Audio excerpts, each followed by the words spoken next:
ஆதி என்னும் பராபரையே அன்பான மனோன்மணியே சோதி எனும் பஞ்சகத்தாலே சொற்பெரிய கரிமுகனே தேர்ந்து நீக்கும் கந்தவளே திருத்துகின்ற குருநாதர்களே 18 சித்தர்களே பண்பான பரமசிவமே ஓதியே ஜோதிடங்கள் உரைப்பதற்கு நாத விந்து வடிவாக நல்ல துணை ஆவீரே.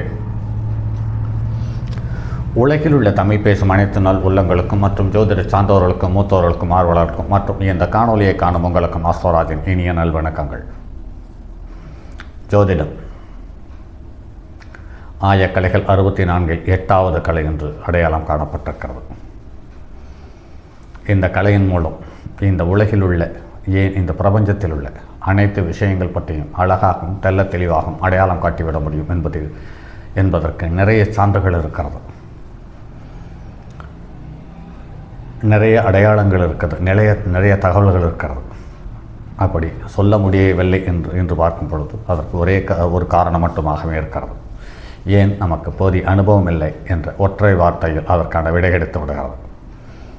சரி, அப்படி பார்க்கும் பொழுது அப்படியே கொஞ்சம் கொஞ்சமாக புது புது தகவல்களை பார்த்து கொண்டு வருகிறோம். அந்த வகையில் இன்று பாக்கியஸ்தானம் என்று சொல்லக்கூடிய 9ஆம் இடத்தில் நின்ற கிரகங்கள், 9ஆம் இடத்துக்குரிய கிரகம், லக்னத்துக்கு 12 பாவங்களில் நின்ற தகவல்கள் சார்ந்த விஷயங்களை பார்ப்போம். 9ஆம் இடத்துக்குரிய கிரகம் லக்னத்தில் வரும் பொழுது அது சாலச்சிறந்த அமைப்பாக கருதப்படுகிறது. ஏனென்று கேட்டால் 9ஆம் இடத்தில் எந்த கிரகம் இருக்கிறதோ அதே கிரகம்தான் லக்னத்திலேயும் இருக்கும், 5ஆம் இடத்திலேயும் இருக்கும். ஆக பூர்வ ஜென்மத்தினுடைய உறவுகளினுடைய பிதுர்காரகனான பிதுர் ஸ்தானாதிபதியான 9க்குரியவன் லக்னத்தில் இருக்கும் போது தந்தை வழி தாத்தாவை போன்ற குணாதிசயங்கள் இவர்களுக்கு பெறுகிறார்கள். அதே சமயத்தில் இவர்கள் லக்னாதிபதி நல்ல நிலையில் இருக்கும் பட்சத்தில் அந்த தந்தை மற்றும் தந்தை வழி வம்சாவளியில் இருக்கக்கூடிய உறவுகளுடைய குணாதிசயங்களோடு நல்ல வளர்ச்சியை பெறுகிறார்கள். அந்த குணாதிசயத்தோடு லக்னாதிபதி லக்னத்திற்கோ அல்லது 9ஆம் இடத்துக்குரிய கிரகம் நின்ற வீட்டிற்கோ 6, 8, 12இல் அமர்ந்து 6, 8, 12க்குரியவர்களுடைய தொடர்பு ஏற்படும்போது சங்கடங்களையும் பிரச்சனைகளையும் தரக்கூடிய குணாதிசயங்களாக அமைந்து விடுகிறது என்பது நடைமுறையில் காணப்படுகிறது. 9ஆம் இடத்துக்குரிய கிரகம் லக்னத்துக்கு 2ஆம் இடத்தில் அமரும் பொழுது அது சாலச்சிறந்ததாக அமைகிறது. 9ஆம் இடத்தில் 2ஆம் இடத்துக்குரிய கிரகம் இருக்கும் பொழுது அது சாலச்சிறந்ததாக அமைந்து விடுகிறது. அந்த வகையில் பார்க்கும்போது தந்தைக்கு எதிரி கடன் நோய் கட்டுப்பாட்டுக்குள் வருகிறது என்பது நடைமுறையில் காண முடிகிறது. அதே சமயத்தில் இவர்கள் அதிக பெண்களினுடைய உறவுகளை அதிகம் விரும்பி போகிறார்கள். அதன் மூலம் சின்ன சின்ன தவறுகள் ஏற்படுவதற்கான வாய்ப்பை கொண்டு பண்ணி தந்து விடுகிறார்கள். 9ஆம் இடத்துக்குரிய இடத்தில் 3ஆம் அதிபதி இருக்கும் பட்சத்தில் உறவினர்கள் பகையாளி ஆவார்கள். கஷ்டப்பட்டு தனம் தேடுவான். தந்தை வழியின் சிறப்பு இருக்காது. சுயமுயற்சியால் முன்னேற்றத்தை பெற வேண்டிய கட்டாய சூழ்நிலைக்கு தள்ளப்படுகிறார். 9ஆம் இடத்தில் 4ஆம் அதிபதி என்று சொல்லக்கூடிய மாதுஸ்தானாதிபதி நிற்க அனைவரிடமும் பிரியமாக இருப்பான். கடவுள் பக்தி நேர்மை இருக்கும். பொருளாதாரம் சற்று ஏற்ற இறக்கங்களோடு காணப்படும். கௌரவம் ஏற்படும். தந்தைக்கு வியாதி உண்டு என்று சொல்லப்பட்டிருக்கிறது. 9ஆம் இடத்தில் 5ஆம் அதிபதி நிற்க புத்திரவர்த்தியும் புத்திரர்களால் சந்தோஷம் ஏற்படும். கல்வியில் மேலும் உயர்வு ஏற்படும். நல்ல சாஸ்திர சம்பிரதாயங்கள் மற்றும் சாஸ்திரம் மற்றும் ஆன்மீக வழிபாடு தான தர்மத்தில் அதிக ஈடுபாடு உருவாகிறது. 9ஆம் இடத்தில் 6ஆம் அதிபதி நிற்க இவன் தேடும் பாக்கியம் பிறருக்கு பயன்படும். இவனுக்கு சரியாக உதவாத சூழ்நிலை ஏற்படுகிறது. மரம் கல் வியாபாரம் செய்யலாம். பித்திரு சொத்துக்கள் பகையாகும். வழக்குகளால் அல்லது எதிரிகளால் பெருத்த நஷ்டம் ஏற்படுவதற்கான வாய்ப்பு இருக்கிறது. பெரியோர்களிடம் சுற்றத்தாரிடம் விரோதங்களை அனுஷ்டிக்க வேண்டிய கட்டாய சூழலுக்கு தள்ளப்படுகிறார். 9ஆம் இடத்தில் 7ஆம் அதிபதி இருக்கும் பட்சத்தில் கணவன் மனைவி மேல் நல்ல பிரியமும் பொறுப்பும் உள்ளவளாக இருப்பால். இளமையில் திருமணம் நடக்கும். மனைவி வழியில் சொத்து சுகங்கள் கிடைக்கும். 9ஆம் அதிபதி பலம் இழந்து விடாமல் இருப்பது முக்கியமாக கருத்தில் கொள்ள வேண்டும். 9ஆம் இடத்தில் 8ஆம் அதிபதி நிற்க தந்தைக்கு பிள்ளைக்கு ஆகாது.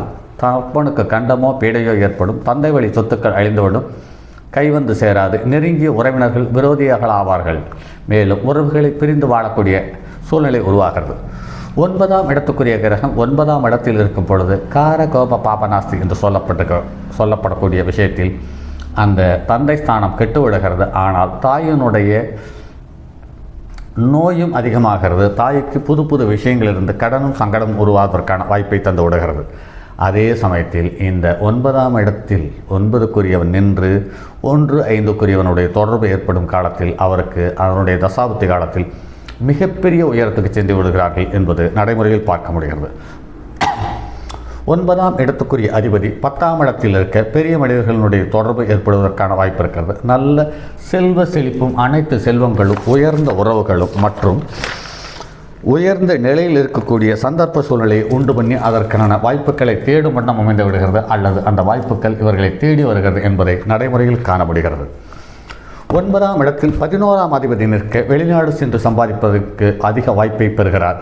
யாத்திரை செய்கிறான். அதிர்ஷ்டம் எனப்படும் அறிவொளி உயர்கல்வி படிப்பான். வீடு மனை வண்டி வாகனம் பால் வாக்கியம் போன்றவை ஏற்படுகிறது. உயர் பதவிகளும் ஏற்படுகிறது. உயர் தொழில்களும் ஏற்படுகிறது.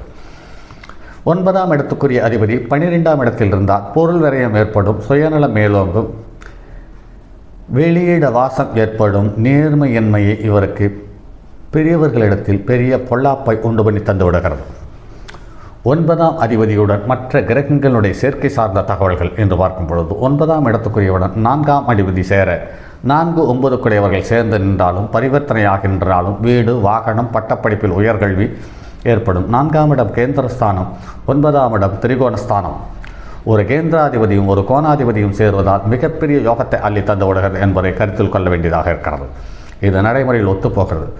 9, 11 சேர்க்கை 9, 11 சேர்க்கையாக இருந்தாலும் பரிவர்த்தனை பெற்றிருந்தாலும் ஒருத்தருக்கு ஒருத்தர் பார்த்து இருந்தாலும் நட்சத்திரங்களை பரிவர்த்தனைக்கு கொடுத்து கொண்டிருந்தாலும் அதாவது 9 11 நட்சத்திரத்திலும் 11 9 நட்சத்திரத்தில் இருக்கும் பொழுது மிகப்பெரிய யோகத்தை தந்து விடுகிறது. அது அடுத்த தலைமுறைக்கான வளர்ச்சியை தற்போதே பிள்ளையார் சொல்லி போட்டு அதற்கான வளர்ச்சியை ஆரம்பித்து விடுகிறது என்பது நடைமுறையில் காண முடிகிறது. 1, 9, 4, 10 கிரகங்கள் சேர்க்கை என்று பார்க்கும் பொழுது இது மகாராஜயோகம் அல்லது மகா தனயோகம் என்று சொல்லப்பட்டிருக்கிறது. ஒருவருடைய லக்னாதிபதி 9ஆம் அதிபதி 4ஆம் அதிபதி 10ஆம் அதிபதியுடன் கூடி 10 அல்லது லக்னத்தில் மற்றும் 7ஆம் இடத்தில் இருக்க பிறந்தவர்கள் சாலச்சிறந்த அரசனுடைய தகுதியை பெறுகிறார். அதன் மூலம் அவர்கள் எல்லாவித பாக்கியங்களையும் பெற்று சிறப்பாக வாழ்ந்து முடிக்கிறார் என்பதை நடைமுறையில் காண முடிகிறது. 8, 9 சேர்க்கை 9ஆம் அதிபதியும் 8ஆம் அதிபதியும் சேர்க்கை பெற்றிருந்தாலோ பரிவர்த்தனை பெற்றிருந்தாலோ ஒருவருக்கொருவர் பார்த்து கொண்டாலோ ஒவ்வொருக்கொருவர் நட்சத்திர தந்து பரிவர்த்தனை பெற்றிருந்தாலோ அவர்களுடைய காலகட்டத்தில் 8ஆம் அதிபதி யோகம் தரும் அதிகாரத்தை பெறுகிறார் என்று சொல்லப்படுகிறது. மேலும் 9ஆம் அதிபதி தன்னுடைய அதிகாரத்தை 8ஆம் இட அதிபதிக்கு விட்டு கொடுத்து விட்டு தனக்கு தானே சக்தி இழந்து விடுகிறார் என்பதை கருத்தில் கொள்ள வேண்டியது. ஆக திடீர் இழப்பு பெரிய பாதிப்பு சங்கடங்களை அள்ளி தந்து விடுகிறது என்பது நடைமுறையில் காண முடிகிறது. எதிர்பாராத சர்க்கல்களை தந்து விடுகிறது. அப்படி எதிர்பாராத பொருளாதாரத்தில் சர்க்கலை தராத பட்சத்தில் எதிர்பாராத உடல் நலத்தில் நோயை தந்து செயல்பட முடியாத மந்த நிலைக்கு கொண்டு வந்து சேர்த்து விடுகிறது என்பது நடைமுறையில் பார்க்க முடிகிறது.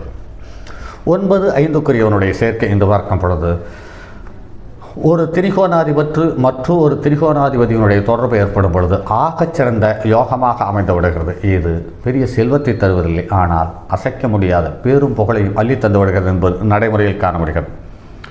9, 12 சேர்க்கை தூரதேச பயணம் சிறப்பாக அமைகிறது. 9, 10 சேர்க்கை தொழில் வழி சிறப்பு ஏற்படும். 9, 10, 12 சேர்க்கை தொழில் மாற்றம் வெளியிட செல்ல நேரிடும். 9, 11, 12 சேர்க்கை ஆராய்ச்சி கல்வி வெளிநாட்டு கல்வி மற்றும் PhD போன்ற முனைவர் பட்டம் பெறுவதற்கான கல்வியை இது தந்து விடுகிறது. 9, 5, 11 சேர்க்கை உள்நாட்டு பயணம் நீண்ட தூர பயணம் செல்வது என்பது சிறப்பாக அமைந்து விடுகிறது. 9, 1, 6, 12 சேர்க்கை கடுமையான வைத்திய செலவு மற்றும் தீர்க்க முடியாத நோயை தந்து சபலத்தை தந்து தொல்லை கொடுத்து விடுகிறது என்பது நடைமுறையில் காண முடிகிறது. 9, 7, 10 சேர்க்கை என்பது வெளிநாட்டில் சுய தொழில் செய்வதற்கான வாய்ப்பு அமைந்து விடுகிறது. அதே சமயத்தில் புதிதாக கூட்டு தொழில் சம்பந்தப்பட்ட கூட்டாளிகள் அறிமுகமாகிறார்கள். அந்த கூட்டாளியின் மூலம் இந்த அமைப்பை பெற்ற ஜாதகர்கள் லாபத்தையும் சந்தோஷத்தையும் அனுபவிக்கிறார்கள் என்பது நடைமுறையில் காண முடிகிறது. சரி நண்பர்களே, மற்றும் அடுத்தது ஒரு பதிவில் சந்திப்போம். அதுவரை உங்களிடமிருந்து விடைபெறுவது உங்கள் அன்பு நண்பன் எம் ராஜரத்தினம். வணக்கம் நண்பர்களே. என்னுடைய அலைபேசி எண் 978897299999 மற்றும் ஒரு எண் 9791399649. தங்கமான் மழுவோடேந்தி தன்மதி தலையில் கொண்டோர் மங்கையர் பறிக்கு சொன்ன மாமொழி ஜோதிடத்தை இங்கு யாம் உரைப்பதற்கோர் இமை என்னும் பிள்ளை வராமல் காக்க செங்கன் மால்மருகன் யானைச்சரன் பதம் காப்பதாமே.